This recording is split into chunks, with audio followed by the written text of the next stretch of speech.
Nosso tema de hoje, a inquietude do coração, na perspectiva da pedagogia franciscana. Vamos mergulhar nessas águas? Venham comigo.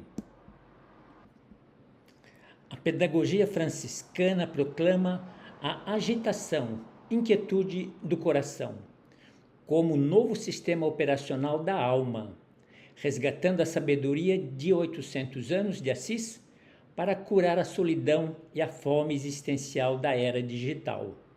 Ao substituir a competição pelo pensamento não dual, este itinerário pedagógico desarma a polarização tóxica e propõe um olhar contemplativo que dissolve as fronteiras entre o nós e o eles.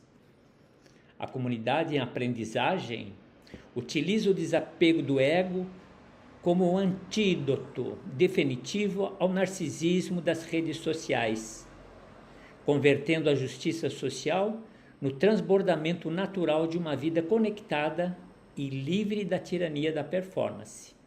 A educação abandona as métricas de acúmulo para abraçar uma espiritualidade encarnada que resolve conflitos por meio do diálogo e da maturidade democrática.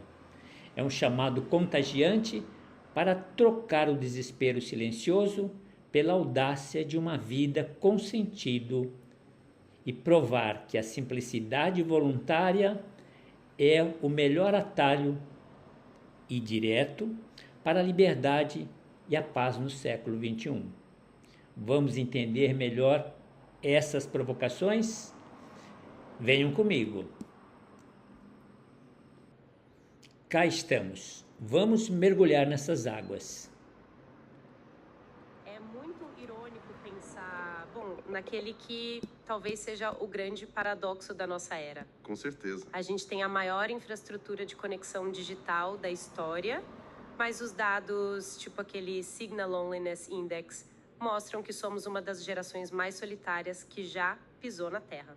É assustador. E a missão da nossa análise de hoje é desbravar uma resposta bem inusitada para essa crise.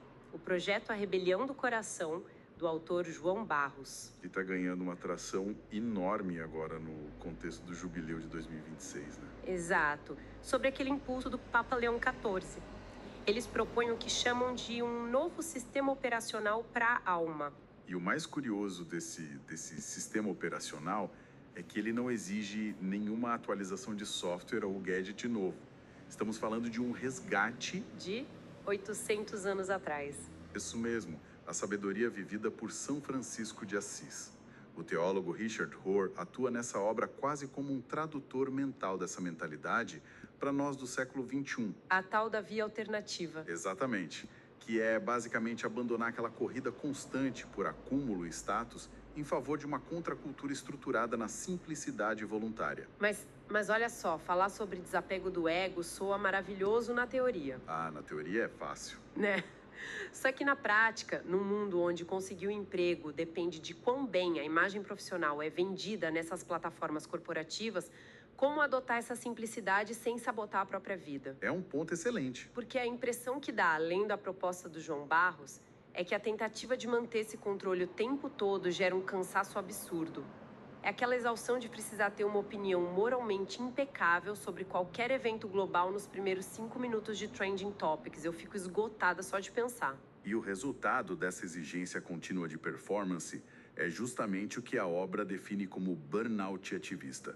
Ao soltar essa necessidade crônica de estar sempre com a razão ou de microgerenciar a própria narrativa, a ação no mundo muda de figura. A busca por melhorias sociais deixa de ser uma obrigação pesada. Passa a ser um transbordamento natural de alguém que se percebe conectado à sociedade. Não uma tentativa desesperada de validar a identidade por curtidas. O que nos leva àquele conceito base da visão deles, o tal do pensamento não dual. Sim, fundamental. Que para quem não passa o dia lendo tratados filosóficos, como essa ideia funciona na prática para quebrar a necessidade de validação. De forma bem direta, o pensamento não dual é a recusa em dividir o mundo estritamente entre nós e eles. É parar de enxergar tudo como uma guerra entre os bons e os maus. O que é bem difícil hoje. Muito. Mas há 8 séculos, quando Francisco de Assis decidiu beijar um leproso ou cruzar linhas inimigas para dialogar com o sultão, ele estava hackeando o sistema social da época, que era extremamente rígido. Ele ignorou as fronteiras que ditavam quem era aceitável ou não. E hoje, adotar essa postura contemplativa é uma das maiores resistências que se pode ter contra a economia da atenção. E contra a polarização também, que lucra exigindo que o pessoal escolha uma trincheira e odeie a outra. Uma coisa que chama muito atenção na argumentação é como a arte é usada para materializar essa quebra de paradigma. O autor cita uma pintura fantástica do artista etíope Alexander Boghosian. São Francisco e a Unidade Cósmica. Essa mesma. A obra tem uma pegada afrometafísica muito forte, ou seja, em vez de mostrar a figura central como um herói isolado no topo de um pedestal, a pintura literalmente dissolve o personagem nas estrelas. Na Terra e na natureza ao redor. Sim. É o fim da ilusão de que a gente está separado do universo. A identidade real nasce dessa integração completa, não de um avatar fabricado. E essa conexão visual ganha contornos muito práticos com a segunda obra abordada, o abraço fraterno do congolês Shere Samba. A imagem retrata a substituição de uma espada pela vulnerabilidade de um abraço. Forte isso. Muito. A análise apresenta essa dinâmica como a terceira via de resolução de conflitos. Em vez de tentar destruir o oponente no tribunal implacável das redes sociais, a resolução acontece no terreno áspero da vida real, cara a cara. Fora das telas. Exato. É um alerta de que a educação e as interações modernas precisam urgentemente substituir as métricas de destruição de reputações pela busca de uma maturidade democrática genuína. No fim das contas, a rebelião proposta aqui é sobre trocar aquele desespero silencioso e o isolamento que as telas criam pela audácia de uma vida com presença real. É usar a simplicidade para recuperar a propriedade da própria existência. É uma mudança focada em aliviar as bases da ansiedade moderna. Afinal, o peso de carregar uma armadura de perfeição o tempo todo é exatamente o que impede conexões autênticas. Sou muito convicto disso. O que deixa um questionamento bastante prático para encerrar. Se a gestão implacável da própria imagem digital está gerando tanta fome existencial e solidão coletiva, o que aconteceria se houvesse a decisão radical de abandonar completamente a defesa dessa persona online por apenas um único dia? Nossa, um baita desafio. Só um dia, abraçando unicamente a vulnerabilidade crua do mundo real. Fica a reflexão para quem quiser testar a ideia na prática. Vamos apenas acrescentar comentários às obras artísticas trabalhadas. São Francisco e a Unidade Cósmica, Alexander Skunder Boghosian. Nessa obra do influente artista etíope, a estética do afrometafísico é utilizada para ilustrar o pensamento não dual e a superação das fronteiras entre o sagrado e o profano. Boghosian utiliza padrões rítmicos e sobreposições de cores que dissolve a figura de Francisco na vastidão do cosmos, refletindo o desapego do ego e a libertação do narcisismo digital mencionados no texto. A pintura atua como um sistema operacional para a alma, sugerindo que a identidade real nasce da conexão profunda com todos os seres e não da imagem curada nas redes.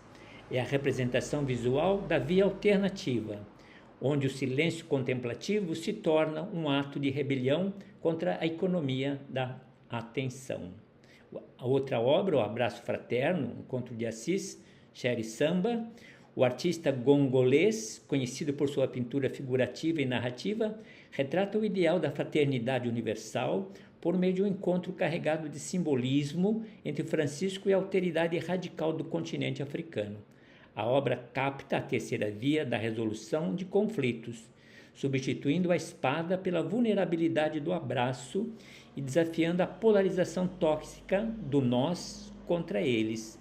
Samba utiliza sua estética vibrante para mostrar que a espiritualidade encarnada ocorre no altar da vida concreta, onde o toque físico supera a virtualização e a cultura do cancelamento.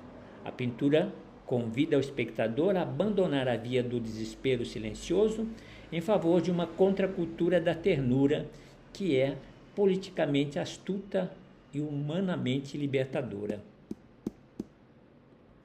Maravilha! Com isso fechamos a nossa reflexão de hoje. Vale a pena as revisitas. Permaneçamos na paz e no bem.